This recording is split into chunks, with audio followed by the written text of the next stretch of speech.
Team Fountain Dining Hall. I'm Isaac Turtletop. Spencer McCabe. And I'm Chase Overcash. The goal of our project was to achieve a visually grabbing fountain design while applying engineering concept. And so one of the primary things that we had to learn from this project was how to use the engineering design cycle and how to apply it to each project individually.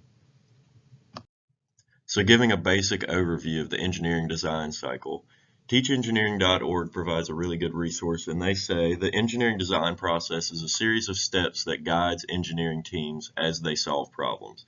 The 5 main steps of the process are the ask phase, the design phase, the build phase, the test phase, and the improve phase. So the first part of that process is the ask phase. That's pretty much where you have to define what you're going to try to be doing with the project. So for our project specifically, our main 3 limitations were we had to create an aesthetically pleasing fountain while maintaining a budget of $40. It could not be greater than a 2x2 square in area. The height was unlimited.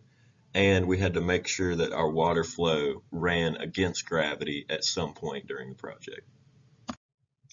When beginning to come up with the designs, we first looked at our constraints and materials that met those constraints.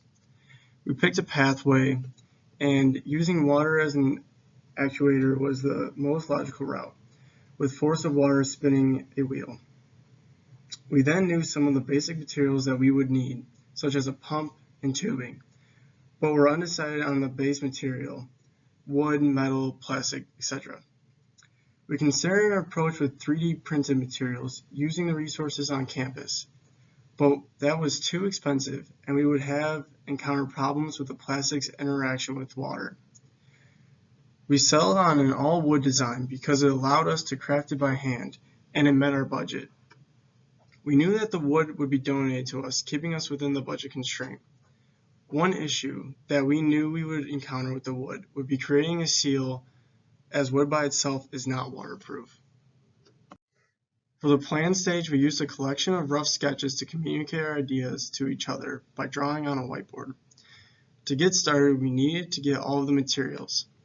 We set a day out to go to Home Depot and get all of the materials that we needed. Some of these materials included a pump, silicone sealant, tubing, and a caulking gun. We were able to meet the budget perfectly, coming in just under $40.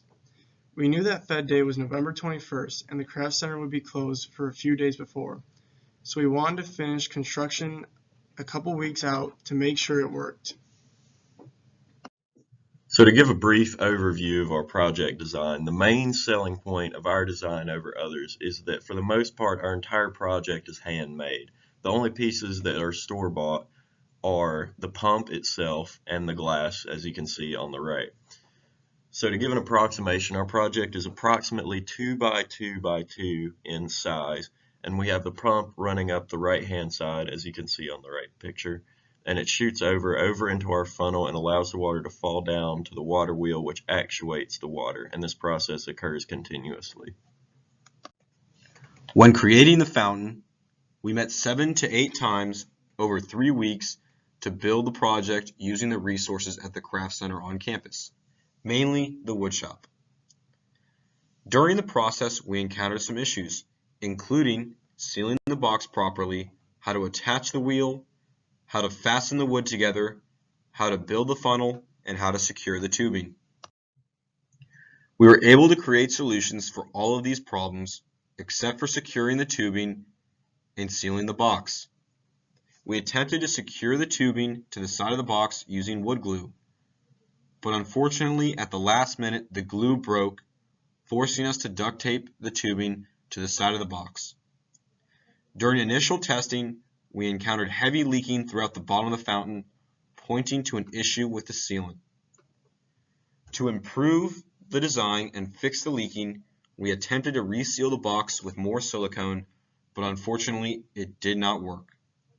It was too late in the process to go back to the drawing board, and we believed in our design. We wanted it to work, so we decided that resealing it would be the best option. The sealant had a 12-hour drying period, and with multiple attempts, it ate a significant amount of time. We were hoping that the final attempt before Fed Day would do it, but unfortunately it did not. It leaked so much that we were unable to fill it with water on Fed Day, so we did not place in the competition. For our research component, specifically the modeling of the fountain, we decided to solve for the volume of the fountain.